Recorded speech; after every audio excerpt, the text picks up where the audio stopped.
My North Star is my Absoluta, and she always has been. I will never, ever let her down, because that's one of the biggest corners I could cut. And if I let her down, I've lost everything. A big part of the success of Absolute Collagen was bringing Darcy and Margot on, because I know what I'm not good at. That's why it works. So the success of us is based on, we are a team. We have strengths and weaknesses. I think because we're family, we're able to recognize those strengths and weaknesses, and more importantly, we respect the strengths and weaknesses. Maxine Laceby, founder of Absolute Collagen. At the age of 50, after raising her 2 daughters and never having run a business before, Maxine started experimenting with bone broth at their kitchen table. That homemade idea became Absolute Collagen, a challenger brand now valued at over £50 million. I found recently, I was going through some old documents and files, and I found the disclaimer I made them all sign when I was feeding them this collagen, this bone broth, and it literally was them signing their lives away. If they had allergic reaction, if they died, wasn't my fault. And they all signed it.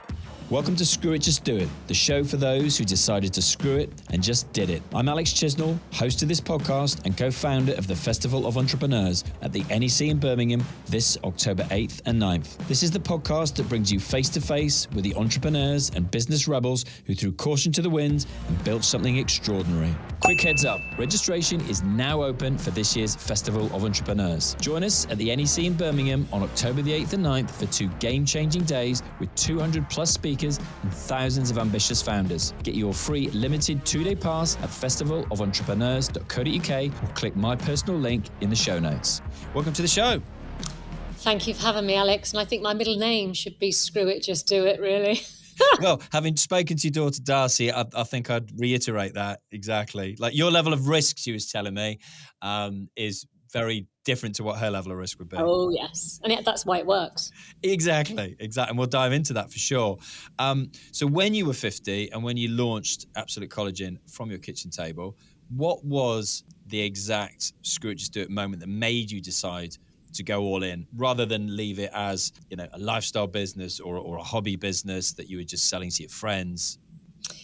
I don't think that was a screw it, just do it moment. I do think it built up from just selling it to my friends, or giving it to my friends. I think in that instance, it was a process of me discovering the bone broth, discovering the collagen, just thinking, what did I want from this? As a supplement, I wanted the maximum, the best collagen, the minimum dose, and all of that. And then my friends asking for it, and then being in the kitchen. I suppose the screw it, just do it moment was, this is bloody hard work, boiling this up in the kitchen. I need to make this easy for myself, because I don't like being in the kitchen. I can cook, I just find it quite boring. I think it's my ADHD, can't cope with it. And that's when the screw it, just do it moment was like, we just need to make this really, really easy. What can we do? And that's when the sachets, the liquid, the sachets, the maximum collagen, minimum dose, all of that came to be, I guess. Okay. And what was the reaction of your friends, your family, of going all in on it? Absolute. Yeah, well, that's Maxine. Oh, right. Okay. Yeah. They know you so well. I'm all in with everything. And, you know, I always say I'm one of these people, I can't walk across an empty room without getting inspired by something. And my brain seems to home in on solutions, focuses and stuff like that. And I drove people wild, and I still do to this day. I can derail a meeting. I really have to, first of all, I had to respect and come to terms with the power I had as a founder at a meeting, in my own meetings in the business. And if I mention something to the team, I can derail them. And that's my head. And I think that's what entrepreneurs are really good at. But it's also knowing the business is staying in its lane right now because it's got so much going on. And so I think the reaction to my friends was, yeah, well, that's Maxine. I mean, really? In fact, I found recently, I was going through some old documents and files, and I found the disclaimer I made them all sign when I was feeding them this collagen, this bone broth. And it literally was them signing their lives away. If they had allergic reaction, if they died, wasn't my fault. And they all signed it. I was like, take it. I love that. That's a fantastic quote. And look, I know not everybody, but a lot of people in their 50s, friends of mine, who the conversations around winding down, of retiring. It's not my mindset, and it clearly isn't yours. What is it that made you speed up at that stage of life and start something new, Maxine? I don't think I've ever slowed down. It wasn't about speeding up. I've always just had this mind that, I mean, if I go back, this is bizarre. If I go back to when I was 23, I was living in a flat in Bath many, many years ago. We had a communal entrance. I had a phone, so if somebody phoned me, I'd know they'd phoned because they'd leave a message on the phone. If somebody pressed the button on the communal intercom, I didn't know they'd been. So I went to a solicitor at 23 with an idea for an intercom answer machine, the Ring doorbell. There you go. Yeah. Yeah. And it was just so overwhelming, the IP, the intellectual property, the prototype, all of that overwhelmed me at the time. So I always think I've kind of have that mindset. So yeah, I kind of just do. And I think I always will. I drive myself mad. I really do. I absolutely drive myself insane. I see something and I just see a way of making it not necessarily better, because that's arrogant, but easier or different, and I have to stop myself. So I think I'll always have that mindset, and hopefully I'll just exhaust myself and stop one day. Doesn't sound like. No.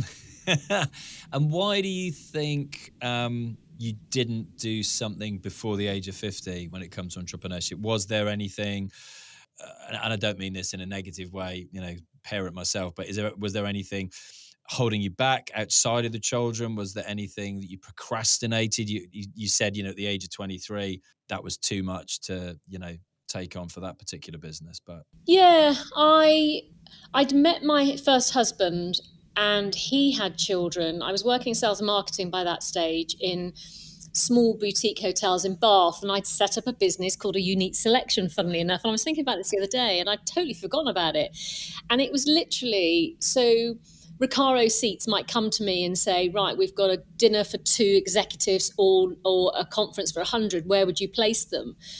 And I remember the .com booming, and I remember lastminute.com. Wow. And I just remember and I met her recently, actually. And I remember being in my lounge and just looking in awe of this woman that had created this. And I just thought, wow. And I always think it was there in me, but the timing wasn't right. And I'd met Rob, he had children, so I gave up work to look after his children purely by, I was very privileged to have done that. Was it right at 25? For me, it was. Then we had children. And, Rob had a very successful business, and it was never my time. And I was okay with that. I was very fortunate I could concentrate completely on the children. That's what I wanted. And it wasn't until later in life. And then when Rob and I split up, I bought a rat-infested pit house. And the girls and I, they were 11 and 13, they'd come home from school, they'd put their hard hats on and we'd do the house together, because we were a team and we've always been like that. And I don't think there was ever the opportunity to do something. However, I don't know if Darcy told you this, but when Margot was about 12 and Darcy was about 13, 14, I had a business idea then, and it was plastic bands. You remember the kids were all wearing those slogan bands? Anyway, this was wannabe, and I'd had this idea that they could buy this band and they could collect poppers to put in the bands. And, I said to the girls, right, I found a manufacturer, October half term, we're going. And bearing in mind, I'd just torn them away from their family home. We were living in a rat-infested pit, crazy mother. They went, yeah, cool, where? And I went, China. And off we went. And we just went. And I think I thought about that business so long that I left it too late. I never look at that as a disappointment. I look at that, even when I go back to when I was 23 with the intercom, I learned something about intellectual property then. I learned something about prototypes. And when I look into China, I thought about it so much that I missed the boat. So I think so the next thing, not that I knew there was going to be a next thing, so I acted faster. And I think most entrepreneurs isn't their first gig. Whether they've been successful, whether they've launched it, whatever, their minds are working in that way. But I think everything you do leads up to a point and you learn something along the way. And I think the timing with Absolute Collagen was just perfect and everything fitted in. Yeah, and I think so much, and you'll know this from the networks you're in and the people you've spoken to, business owners as well, is that so much of it is timing. And if the timing isn't right, or you don't, as you said, you're so focused on something else like bringing up the children, your eyes and ears aren't necessarily aware to the opportunities that exist at the time. You're not around like you are now, say, around people who are constantly having ideas as well and finding solutions to problems, etc. as well. And I look at people with children, young people, younger, or not even always younger, and I just think, how do they do it? How do they do this? Because I couldn't do it. And I suppose, no, I don't suppose, part of the success, a big part of the success is Absolute Collagen was bringing Darcy and Margot on, because I know what I'm not good at. And, we were saying earlier, and I can't remember if we were recording or not, I am the batshit crazy one, foot to the pedal, 100 miles an hour, I'm off. Darcy is the one coming up the rear of the dustpan and brush. And when I go back to that, going to China, I was at the bar having a drink that night. Darcy, at 13, was Googling top questions to ask a new manufacturer. She wasn't. Really, she didn't tell me that. Wow. 100% on my life. And I didn't even discuss that with her. We never even had that conversation. That's why it works. So the success of us is based on, we are a team. We have strengths and weaknesses. And I think because we're family, we're able to recognize those strengths and weaknesses. And more importantly, we respect the strengths and weaknesses. When one of us has a weakness, we don't down it. We just rise above and strengthen it with what we're good at. And I think that is absolutely fundamental. What are the Darcy and Margot's roles in the business, and what do you think their greatest strengths are as well, Maxine? Yeah, so Darcy came on as operations in the beginning because I was ordering stuff and didn't have a clue what I was doing. I still can't read a spreadsheet. I'm not going to pretend I do. My ADHD can't cope with it. I have to really focus and break it down. And oh my God. And I'd ordered stock and we hadn't sold it in time. We had to throw it away. So she became operations at the beginning. I'd say Darcy's skill now is 100% people and NPD, new product development. I think she could sit in most parts of the business, unlike myself. I think she could sit in digital. I think she could sit in e-com. I think she has a really good insight. She's more hands-on than I am, 100%. She's more in the business than I am. Actually I'm more forward-facing. So I think she would say what she enjoys is people and NPD, and that's where she flourishes. But personally, I think she could sit in any of those. She's got a great understanding of finance, which I've had to learn. Margot, Paul Madge. Margot didn't want to join the business. She went off to university, did a week, hated it. She was doing textiles, product design. They made her make a teddy bear, and she was like, no, this ain't for me. She should have stuck out a bit more in the first week, but she knew they were going to charge her after the second week, you see. So, whoa, brilliant. And then she went off to do her own thing. And then she just got sick to death of hearing about the business and just said, do you know what? I may as well join. So she started doing all the social media. And we were working from home. So we were packing from home. We had our garage extended, and that was fun times, actually. And she'd get up and we'd all be in the garage packing and answering phones and all the rest of it. So she kind of grew from that. So social media was her thing, and she's now on mat leave because she's had, I'm now a Gigi, darling. I'm a grandma. Yes, February, I believe. I think, Darcy, Tama, congratulations. And how much of your previous experience, and I'm thinking, funnily enough, particularly parenting, do you think has been an asset in building AC? Fundamental.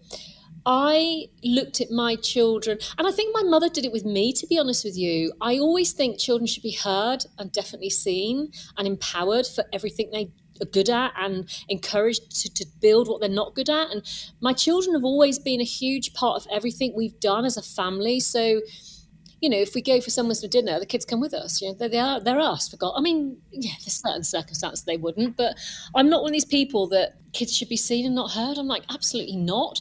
And I think you empower them. And I've always brought them up to try. I've always said to them, you can be whatever you want. You can do whatever you want. But firstly, you've got to believe in it, and you have got to make it happen. I will stand by you. I will stand alongside you. I will do everything you need once you're committed. So I think there's an empowerment there that I've always given my children. And my friends are always like, my God, your children are just like incredible. They're well balanced, they work hard, they're respectful. And I said, yeah, because I believed in them. I empowered them. And I think that automatically as a person comes down, that's in me. And it's something that I definitely apply to the business, but it's not intentional. It's just who I am. I love to see what people are great at and encourage that. We've all got things we're not great at, and you cannot judge somebody on that. There's no point putting somebody in a position of manager. They might be brilliant at what they do, right, in their department, and you can see, or somebody in their team can see that they could be a good manager. Or if they want a pay rise, they should be managing people. No, they don't want to manage people. They want to do their job. Leave them alone. And it's about recognizing that certain people have skills and certain people don't, and encouraging. And doesn't say you don't always go, you cannot do this. You might encourage it, and if it's not for them, it's not for them. So it's always seeing the other person's point of view, always empowering and encouraging and believing in. So I think my parenting skills, and I do believe my mother believed in me 100%. Crazy things like, single parent, alcoholic mother. And it was believing in me in things like, if we had an electrical fault, Max, go and fix it because there is no one else. But it was a different kind of belief. So, yeah, I think that's fundamentally influenced me. And do you think, you referenced your own mother there, how much of your own background has influenced what you've gone on to achieve? Tell me a little bit more about your mum then. Do you know, my mum was very misunderstood. She was one of 13. She was the second from youngest. She was the one kept home from school to do all the housework. She was literate. I didn't know that until I was like 12. She loved me beyond belief. I'm adopted.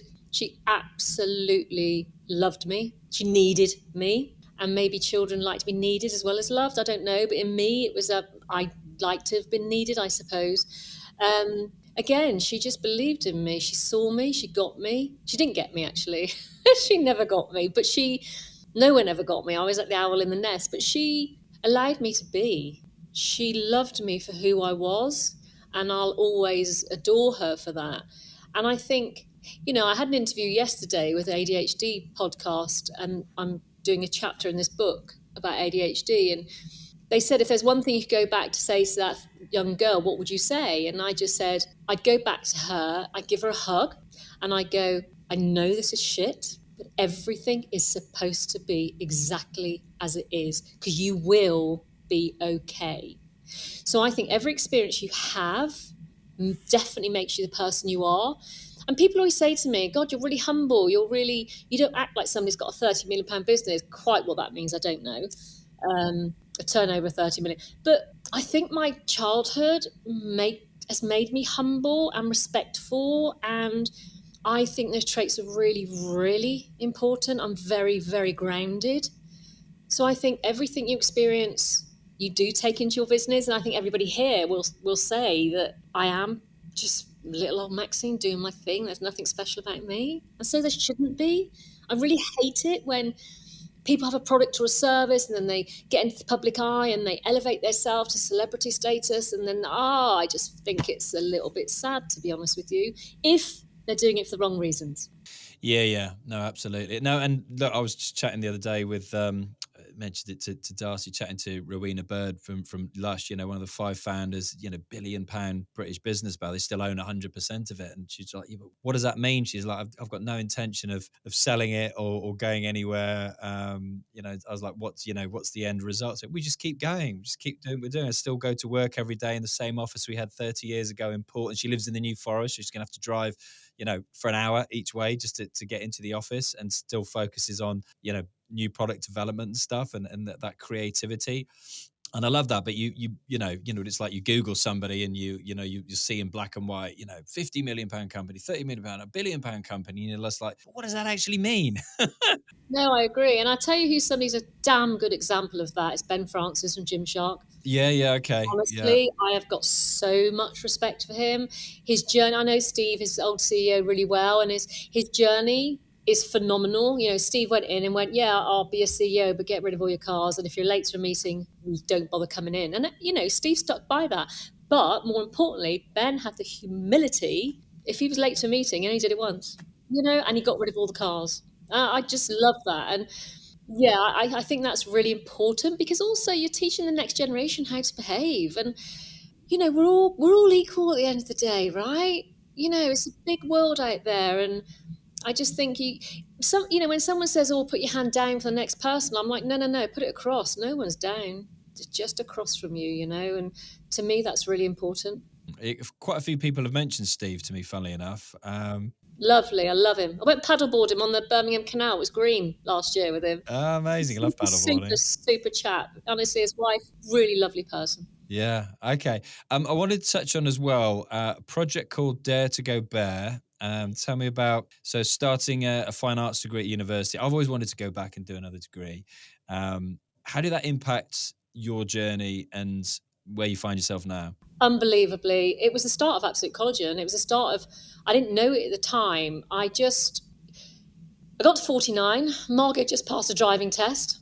I was celebrating not doing the school run with a cup of coffee and waving, bye, thinking, shit, this is really good. Oh my God, am I going to get my time back? This is amazing, because you don't realize at the time your whole life is tied up with children, which is great, by the way. But, there comes a time when it's like, okay, this is about me now, in a nice way. And I just thought, what should I do? And I decided to do a fine art degree. Did this project called Dare to Go Bare, one of my first projects. And I used to have long, dark, curly hair, and I had it all cut off, and I eventually let it go grey. I had the colour taken out, it went yellow, and then wore no makeup and wore really dowdy clothes for a period of 4 months. So when I say dowdy clothes, it's leggings, t-shirts, and really oversized dresses. And the reason being, like a bag lady, I wanted to know, as a woman of a certain age, the whole project was, would I disappear in people's vision? I actually realised I'd already disappeared in mine. In fact, I didn't even know if I'd ever appeared in mine. I don't know. I'd always been something for someone else. And, during that 4-month period, what I'd done unknowingly is I'd taken off every single external mask, be it makeup, be it clothes, be it hairstyle, everything. I just went, I'm done. I don't know. I just want to be me, because even when you don't think you conform, being a parent at the school gate, you conform. You don't want your kids to be the one with the parent, which kids were the one with the crazy parent, but hey ho. And that period of time allowed me to kind of look at myself as a whole, and I looked at what I was putting in my body, started making and drinking my own bone broth, and then whenever the bone broth settled, the jelly would form on top. We realised it was collagen. What is absolutely crazy in all of this, we talk about Darcy, is there was no connection. Darcy went to uni, and I thought, oh, she's going to uni, I can go to uni. She was doing psychology, changed at the last minute to do food science. I went to university, fine art degree. 5 months later, did this project called Dare to Go Bare. Darcy took my product to the lab to make sure I didn't kill my friends. And the energy, the timing, everything in that, it was just meant to be. And I see a lot of our absoluters, women of a certain age, and not even a certain age. I just think everybody wears a mask. And I think you get to a certain point in life, and men, where their children are starting to leave the roost, and you think, God, I've got time, I've got me again. And you start being able to look at yourself. And I see that with so many people. So Absolute Collagen came to be out of my art project, but it also gave me a massive understanding of people of my sort of age and society as a whole, because, everyone looks like they're having a great time on Instagram, right? No one's really real. And don't start me on that, because I think, again, these celebrities who elevate themselves with their product, and, everyone's saying they're authentic. I don't know if they are. I really don't. And you can see it. And yeah, it's been a wonderful journey, and it's bizarre how it's turned out, but everything was just the right time. And, because of my experience with missing the boat with the bands on my business idea, when I discovered the collagen, I knew I had to act fast. We were first to market, bang, had to do it quick. And at the time, I think I asked Darcy the same question, but you had no competition, right? There was no one doing what you did. Yet fast forward to where we are now, 8 years into your journey, how many competitors do you have? Loads. Right. Absolutely okay. loads. And you know what? Competition's good. Yeah. Competence, brilliant. Drives, yeah. Well, also, if we're in a collagen company, maybe collagen doesn't work, right? Although we do have a clinical trial to prove it does, which Darcy probably talked about because she headed it up. But not all collagen's equal, not all business is equal, right? And, we're B Corp, our sustainability, all of that, and our ingredient sourcing. I say not all collagen's equal. You use fairy liquid or a cheaper one, what's going to work better. You need less of one. And also because collagen's now become such a commodity, whether it's bovine or marine, they want to feed the animal and grow it really fast. So hormones, antibiotics, we don't touch any of that. And we don't shout about that enough, to be honest with you. And we should do. And as I said, I welcome competition. But when someone comes in and they're somebody that's never worked in the industry before, because it's unregulated to a degree, and they're running it from a spreadsheet because all they're about is money. So the cheaper ingredients, that worries me. Yeah. But then that's going to be why I chatted to Pip from Pip and Nut, and again Darcy was telling me, I didn't realize that you guys were part of the six at the moment, I think it is, and I didn't know you were B Corp as well, which Pip's obviously really passionate about as well. Did you have any role models showing you that starting a business later in life was possible? Absolutely not. Absolutely not. What I did have, my ex-husband had a very successful business.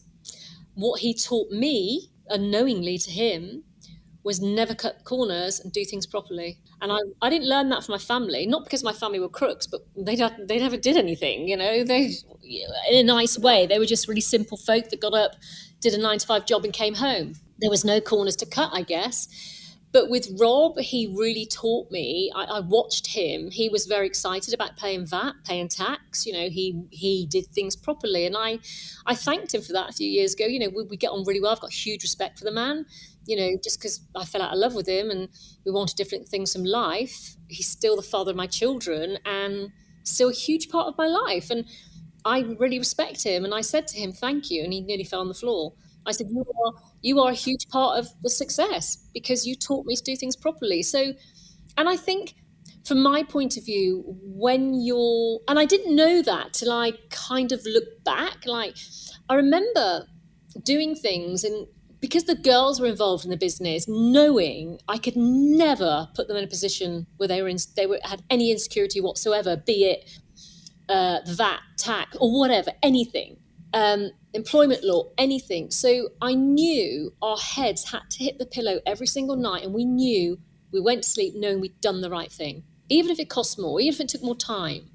And to me, that's where business is simple, because everything is signposted. And I always say to people, business is simple. It's bloody hard work, but it is simple because if you've got a good business model, all the answers are there. You just need to ask and follow the bloody rules. It becomes complicated when you're trying to, dive and duck, and that's not me. It's never going to be me. I just like doing things very sensibly, which a lot of people will find that, from my childhood probably, will find that a bit bizarre because I always did things properly, but I was always the crazy one. No, but I get that as well. Like if this is the way you're going to do something, this is the way you do everything right. So if you're going to go, this is the way we're going to run a business, we're not going to cut any corners. If it's going to cost more, we're not going to shortcut when people start making cheaper ingredients, then that's the North Star and you just follow the plan, don't you? Just keep going. We get that every single board meeting, we get that. Well, why can't we use that ingredient? Because it's a lot cheaper. Because it's not as good. We have to go through, and it's so boring, but we do. And they're right to question it, by the way, because there's a new ingredient come along, a new supplier. Can't we look at them? They're cheaper. And we really look at everything. And we could make a huge cut to our bottom line, but my North Star is my Absoluta, and she always has been. I will never, ever let her down because that's one of the biggest corners I could cut. And if I let her down, I've lost everything. And I'm not talking financially. How can I look her in the eye, or him? We've got 20% men. How can I look them in the eye and know that I'm treating them with the respect they absolutely deserve if I'm cutting corners in some way, or I'm trying to please a board by cutting corners? If you're enjoying this conversation and thinking, I need to be around more people like this, then I've got the perfect solution for you. The Festival of Entrepreneurs is where 5,000 to 10,000 ambitious entrepreneurs come together to learn from the people who've actually done it. It's on October the 8th and 9th at the NEC in Birmingham, and I'm giving my listeners free 2-day passes. Real entrepreneurs, real stories, real strategies. Exactly like what you're hearing right now, but live and in person. Go to festivalofentrepreneurs.co.uk and get your free 2-day pass before they're gone. And you took on, Darcy was talking about taking on investment a couple of years ago. So, and that obviously puts a different perspective on things. How much of that at the time with your vision for the business when you started out, what was the end goal? Like how big did you think you could get? And was there a trade-off between thinking, we can bootstrap and get this far, and maybe it's it's a fantastic lifestyle business, or we can grow much quicker if we take on some investment and some connections, but there's going to be another voice in the room for every decision we make? It's a really good question. I will never bootstrap. My nickname is Spendy Spice, by the way. Is it? I didn't know that. Okay. It's not bloody good. I'm terrible. But joke aside, I was never bootstrapping because I knew I was first to market and I wanted to be really, really fast. And I knew the product worked. We didn't have the clinical trials then, but I absolutely, my friends, I knew I could see it worked. So I knew when we could afford those clinical trials, we were going to do that. So I wanted to go fast. We did really, really well. We grew really, really quick. I think it was 250, 450, 2.5 million, 4 million. It just grew. And we'd never run a business before. We didn't know how successful we were. And I know that sounds crap, but we didn't. Our heads were down. We were just in the moment doing everything we could. And suddenly we were like turning over 15 million. Again, I didn't know. Every single penny belonged to our Absoluta, and how can we best serve them? It's never belongs to us. And it's about the team. How can we create a brilliant work environment for them? It's never about the end goal. And I still don't know what the end goal is now. And I'm really okay with that, by the way. I quite like not knowing. I mean, we've got some ideas. So when it came to investment, it was never, ever about the money, which absolutely blows people's minds, because for me, it came down to always doing the right thing. So the business got to 15 million. I think it was about 15 million. We were doing really well. Competition started coming in. I'd never done it before. Darcy had never done it before. Nobody in the business had ever done it before. I never wanted to let the Absoluta down, and I never wanted to let my team down. I needed to bring brilliant people around the board that were going to question every single penny I spent and every single decision we made. A lot of founders and entrepreneurs would be terrified of that. I like it. I think it's respectful. So investment was never about the money. So we then looked for investment, and I mean, Darcy would have taken you through the story. I think we had 4 offers on the table in the end. We never went with the one that offered the most money, because it was never about money. We never went with one that grew us the fastest either, because to us it was journey. I wanted everybody to be part of that journey. And we went with the one that was most human, that I could have those really shit conversations with, because I knew there were going to be some. And I don't think shit conversation is the right word, tough conversations. And it's normally, for me, I don't understand that for the 5th time. Can you run by that again? And I'm okay with that. I am still the main shareholder, and that gives me great joy and confidence, because there's certain things I am not good at, like, can you explain that to me for the 12th time? But it works. It really does work. So the money came to the family. So that for the first few weeks, I was able to not wake up and go, is everything going to be okay? Because you're this team, and that was nice, knowing we were financially secure. So they're minority shareholder. I have huge respect for them, huge respect for my board, and we've grown a great board. And I think, when I look back at that, the people that have come through the door, the people that sit on the board now, would never have come to us had we not had backing of somebody really good. Because what people don't realise, and I see sometimes people advertise their business, they'll say, I'm not privately owned. We're not privately owned, or we're not privately backed, which looks like some badge of honour. It's really difficult to go through that process. You have to be fundamentally doing absolutely everything spot on to get investment, and not cutting corners and not borrowing money and not this and not that. And there's got to be no skeletons in the background, So yeah, it works. So yeah, they came on in 2020.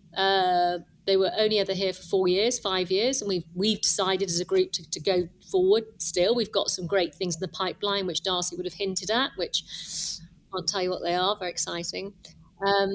Which the big ones next year, and it just works. And I like having that security. I really do. I bet. Rightly or wrongly, because it wouldn't work for everyone, right? Yeah. And at what point was it that roughly 15 million mark that in your mind's eye that you thought we're no longer a startup, we're now a scale up, or was it another moment? I said till recently, we still act like a bloody startup, and I always thought it was quite nice. And I think we now got to pull our big girls' pants up and just go, shit, we're more than a startup, and actually earn that respect. I don't think about it too much, to be honest with you. Sounds a bit crazy. I don't, and I don't think about it too much, whether it's 30 million, 50 million, 100 million. We're still the same people. We're still the same business. Obviously, the cogs would change, but I don't overthink that. Tell me, you mentioned a few times Absoluta. Tell me a little bit more about that. So when we first started Absolute Collagen, I brought somebody on to do social media. Could barely turn a bloody computer on, but I knew she was perfect. She's our little social butterfly, Katie. And I said to her, right, my days are starting to get tied up now. I haven't got time to answer people on Facebook, because it was Facebook then. I want somebody to manage social media. So she managed it. And she and her would start referring to each other as absoluters. I've got an absoluter here, and this absoluter says this. And that's how it came to be. And so I brought a CEO in, my choice, a couple of years ago. When I went for investment, I said, I will not be the CEO going forward. I don't know what I'm doing. Yeah, I don't know what I'm doing. I've done quite a good job. And actually, I don't know if I want that pressure, So I brought in a CEO, or we brought in a CEO, and we chose the one that had the makeup of an absoluter. And someone said, what does that mean? An absoluter is someone that gets shit done. They challenge, but they do so with respect. That, I'd say, are the three fundamental makeup of an absoluter. And when I think about it, that's probably our core values as a family. Funnily enough, I was literally just about to say, having just spoken to your eldest daughter for an hour or so, I was going to say, is that part of your relationship in the business, again, that you can challenge each other, but you can do it respectfully? You have to. You absolutely have to. And I think that's where the different generations in a business works really well. We have huge respect for one another. I'm not always bloody right. She's not always right. None of us are always right. But, you sit around a table, you discuss it. And I think one of the sad things about being in a family business is, I would say, and it does make me sad actually, sad for Darcy, is I don't think I'm a mother to her right now. We're business partners, and that's quite sad. Really sad, actually. And it does break my heart. And we will get back there, because when we don't spend much time together socially, because we're always together in business. And it's like, God, I want to see you again. And I'm like the one that always stands back, because I think she don't want to see me again. Jesus Christ. And as you know, as a parent, you have to choose when to have conversations with family members. They have to be ready or open to, and then you get 3 questions and they shut you down. So you sat in a car and you think, are they ready to have this conversation? Yeah, I think they're ready. You get 3 questions, and then they shut you down. So it's the same in business, and that's okay. It's okay. We've learned to make it work. And I think just before we brought the CEO in, Darcy asked me a question once. We were driving somewhere and I answered her, and she just looked really sad. I said, what's wrong? And she said, I asked you a question as a mum, you've answered as a CEO. I know. But you know what? There's always a compromise. Is it a compromise we're prepared to take? We don't know any different. We don't. This is our lives. We don't know any different. And yeah, I mean, it will get back. Margot's different. She's on mat leave. Margot and I have a different relationship, which makes me even more aware of spending quality time with Darcy. Darcy and I are going on a running retreat in a couple of weeks. And then I did say to her about, I want to go dog sledging in the Arctic with her. And that's the sort of things we enjoy. But I think it's really important to spend time out of the business and desperately try not to talk about the bloody business. We're traveling down to Bath after this today. We've got a house there. And so I've actually said to her, when we're in the car, can we talk about this? Yeah. But and if she said told no, me that. She told you got to talk about tax, she said. Yeah. Bloody tax. Oh, yeah. I went to uni in Bath. It's my favorite. It's still my favorite place. Like 3 decades on, it's still my favorite place in the country. Yeah. Well, if ever you're down there, you want to meet for coffee, or dinner or something. I'm a Bath girlie. I'm from Bath. How are you? Yeah, Okay. wrong side of Bath. There is one, trust me. And it was never on the cards to buy one. And then we did the deal. And then I was writing my book, which I may release, may not, a couple of years ago down in Saundersfoot. And I was stuck myself in this hotel room, right, oh, just tap, tap, tap, tap, tap. And then this little thing came up, this house for sale. I thought, oh, ADHD, easily distracted. And I went to see it that next day and bought it. And Darcy said, most parents bring a stick of rock back from the Not a house. You bring a house back. I love that. Yeah, I love love it there. But it is that balance. It's also recognizing, I think one of the hardest lessons, one of the hardest things to watch and to allow to happen is for them to make mistakes.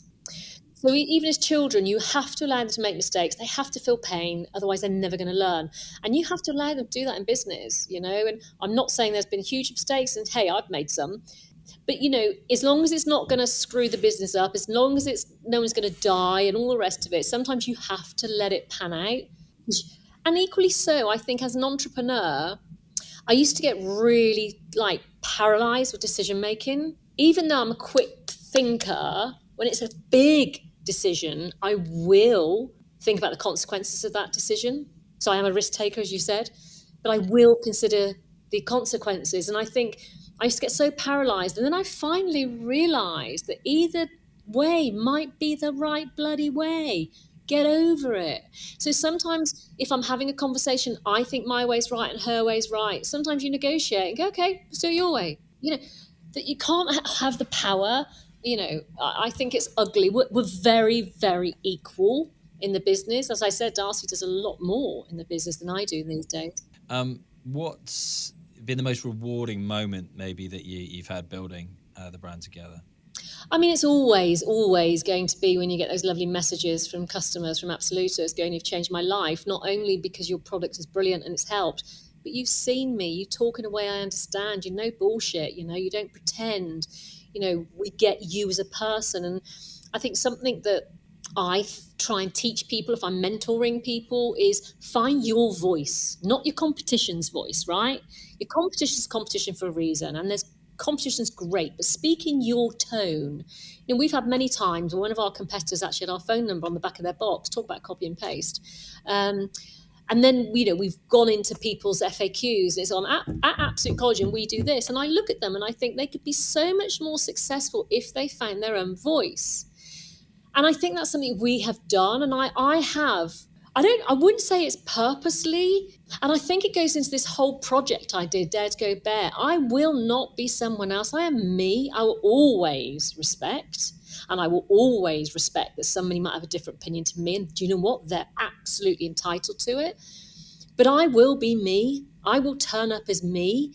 And I think that's the biggest gift the business is allowed me to give that gift to other team members and to Absoluters. You said that Absolute Collagen, or I've read you say that Absolute Collagen has grown way beyond a business pursuit to become a mission of empowering women by ensuring we uplift rather than exploit insecurities. Yeah. That probably leads on quite nicely to that. Tell me a little bit more about that, Maxine. Again, it's all about, you know, we'll never say something like fight the signs of aging. No one looks good after a fight, you know, and that's something we say a lot in the office, and it's really important. I'm 59, although I refer to myself as 49 twice yesterday. I'm really okay with age. Has never bothered me in a weird way. I just don't. The only thing that bothers me about age and being 59 is how long have I got left?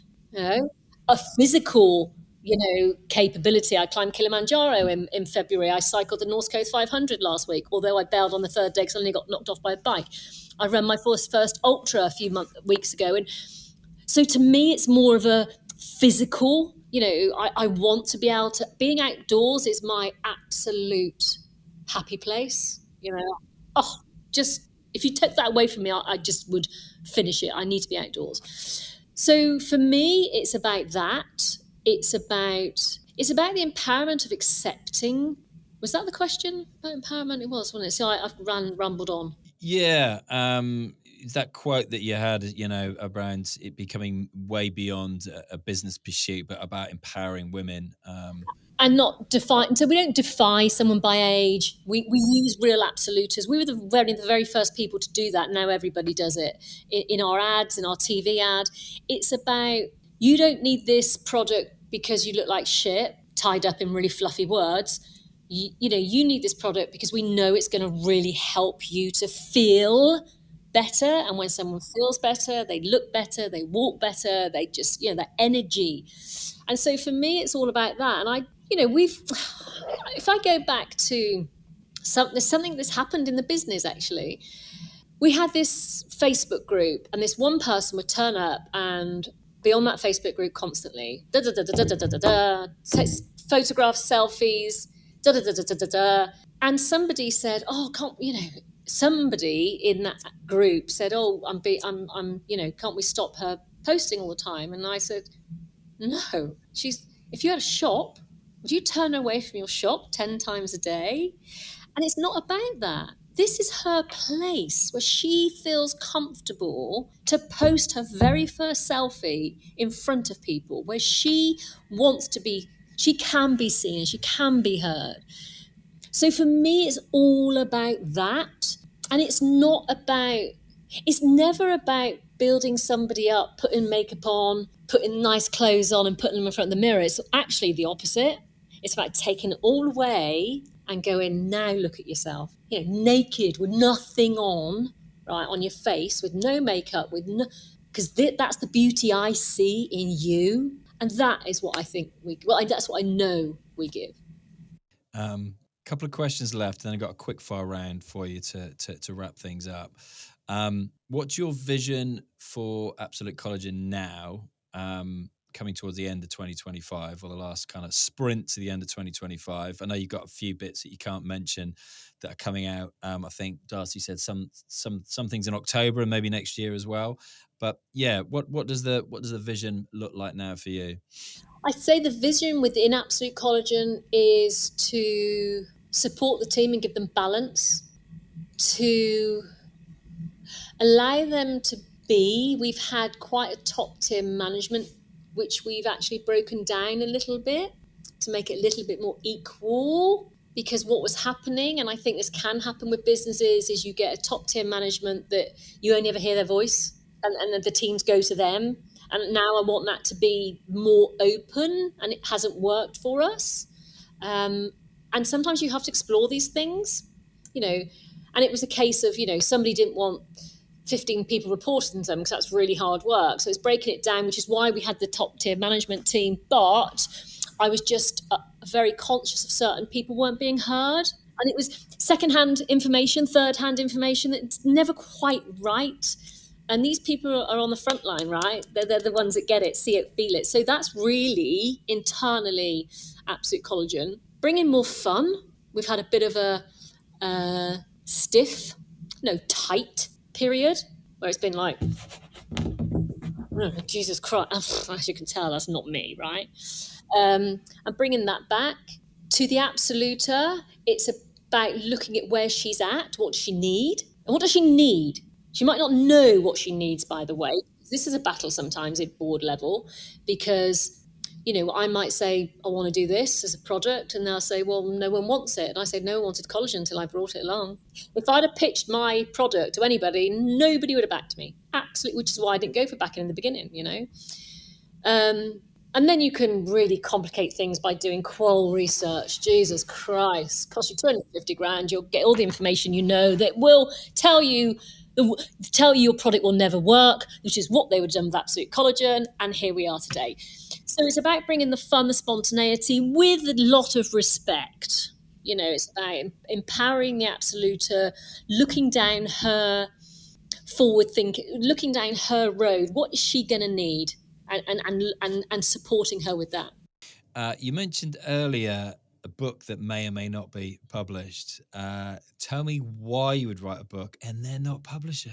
Yeah, I know, it's weird, isn't it? It's I did write the book, and it is there, and I toiled with myself time and time again. And somebody questioned me on holiday actually and said, "Is it because you're fear of failure?" I went, "Absolutely not." And I care. No, I take that on board. I'm not going to say absolutely not straight away. I'm going to think about it, because you have to question when someone gives it to you. And I don't think it's that, by the way. I question how much I want to be in the public eye. And I battle with myself on this, because I think quite arrogantly, and this is an arrogant comment to make, if you have something to say that you feel will benefit one person, you have a duty to say it. And I think my story, to where I started in life, to where I am now, to setting up the collagen when no one believed in me, with no business experience, Darcy, all of it, we were one of the very first digitally built businesses. We're the top client for many subscription business. Our apps were one of the top clients for most of the apps that are bolt-ons to Shopify. And who would have thought that? And I do it with honesty and integrity. And so that is the book. It's a positive book. I mean, there's a lot of shit that's happened in my life, as everyone's had shit in their life. And it's not a negative. It's I always tend to, I have this kind of inbuilt quality, if you like, that will always take a negative and find the positive. If someone's rude to me in a cafe, or I would think, okay, what's happened to you today, you poor thing? You must be having a really shit day. I won't say that, but I'll think it. You don't know what's going on with that person. So you must always look at it positive. As I said earlier, if I went back to that teenager, I'd say, yeah, this is shit. You're always on your own. Your mum's always drunk. But you know what? It's going to be okay. Stick with it. And actually, I really like the person I am today. Because of my experiences, I am who I am today. And I do think it is about how much publicity do I want. I get terrified of that whole celebrity thing. I get asked to do so much, and I say no, because I just don't like that. Yeah, I mean, it's a tricky one, isn't it? Yeah, because one hand, I would say you've got a unique story, right? And I think it would empower a lot of other people to not just start their own businesses, but help them get through shit that they're going through. But I also totally get. I always remember, again, someone who's been on my podcast many times, has become a good friend of mine now, Piers Linney. And I remember saying to me, when he came off doing Dragon's Den, he literally deleted every social media account he had, got divorced, kind of went through all of that. And it does make you think, how much of that, and you see certain people, don't you, on social media, and how much of their lives are literally broadcast absolutely everywhere. And you're like, and it works for some people. There's certain people. Sarah Davis, I adore her social media because she's real, and it works for her. And what she does in front of the camera is just fun, and she doesn't pretend. And I love that. I love the rawness. But you get the other side where it's all polished, and So I don't know is the answer, and I'm still battling. If there's anybody that wants to, inspire me to get it out there, maybe there's an author, an editor listening. I did give it to an editor. I did give it to my children, and I said, look, I'm thinking about doing this. I need to know, are you happy with all the content? Because when you do something like that, you're exposing other people. I don't think people always consider that. So who knows? Last question, then we'll do a little quick fire round. What's the biggest piece of advice you'd give to anyone who thinks they're too old to start a business, who's listening or watching? Oh my God, you're never too old. And it's, what you've learned along the way. Your experience is phenomenal. Take everything you've learned. And I also think what comes with age is intuition and gut feeling, and you're able to listen, to recognize it, to listen to it, and to trust it. So actually you've got many, many qualities.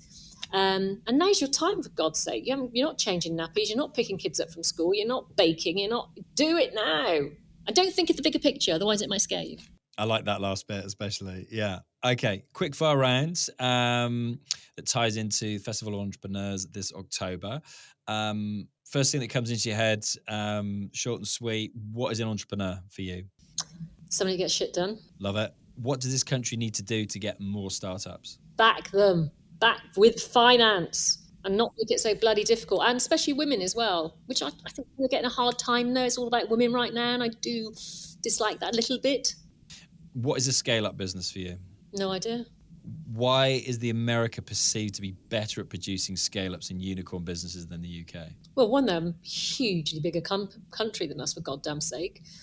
They shout about it more. And, it really winds me up. AI was created in the UK. We don't do anything with it. We've not earned anything from it, right?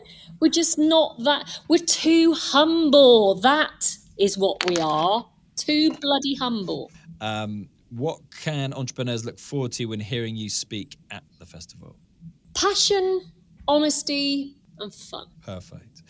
And which founder do you admire the most now? Oh, I love Melissa Stover. We already spoke about her. I think she's great. She's quite cheeky as well, and I like that. And Juliet from Grenade, absolutely adore that woman. There's a book there. Jesus Christ, there's a book there. I think, again, she's very, very humble, worked tits off. Yeah, 100%. I love her. Yeah, and I want to play paddle on her pink paddle court that she's got in her garden. Me too. We should do it. In fact, we should do that. Let's do it. Let's do it. Screw it. Let's do it. Screw it. Let's do it. Woo! I think we've already said this one because you said it. I was going to say, would you recommend, having been on the show now, would you recommend anyone? But I think you said Sahar would be a great one for people to hear about. And Joanna Jensen. Do you know her? Don't know. Oh, I love Joanna. Okay. So I met Joanna when we did the deal. She terrified me. She's an ex-banker. What she doesn't know is incredible. And I thought, whoa, Jesus Christ, she's scary. She is she's just different from Sahar. She's fun. She's vibrant. She's great. She's gritty. I love her. So you should have her as well. Amazing. Thank you very much indeed. I will let you jump in the car, I guess, and drive to Bath and enjoy the car journey about taxation with Darcy. Tax. Do you know, it's probably going to last 10 minutes and we'll go, do you know what? Screw this. let's talk about something else. I think it could be. That conversation just proves something. You are the average of the 5 people you spend the most time with. So here's my challenge. Upgrade your network. The Festival of Entrepreneurs is happening October the 8th and 9th, and I'm giving my listeners free 2-day passes to get in the room with 5,000 to 10,000 entrepreneurs who are actually building something. This is where the risk takers, the game changers, and the people who've decided to screw it and just do it come for inspiration, education, and connection. Don't just listen to their success stories, go meet the people living them. Grab your free pass now, because the biggest risk isn't taking a chance, it's missing the opportunity entirely. If this conversation resonated with you, don't just sit there, act on it. Make sure you follow or subscribe for more game-changing conversations, and remember, the only thing standing between you and your business breakthrough is the decision to screw it and just do it.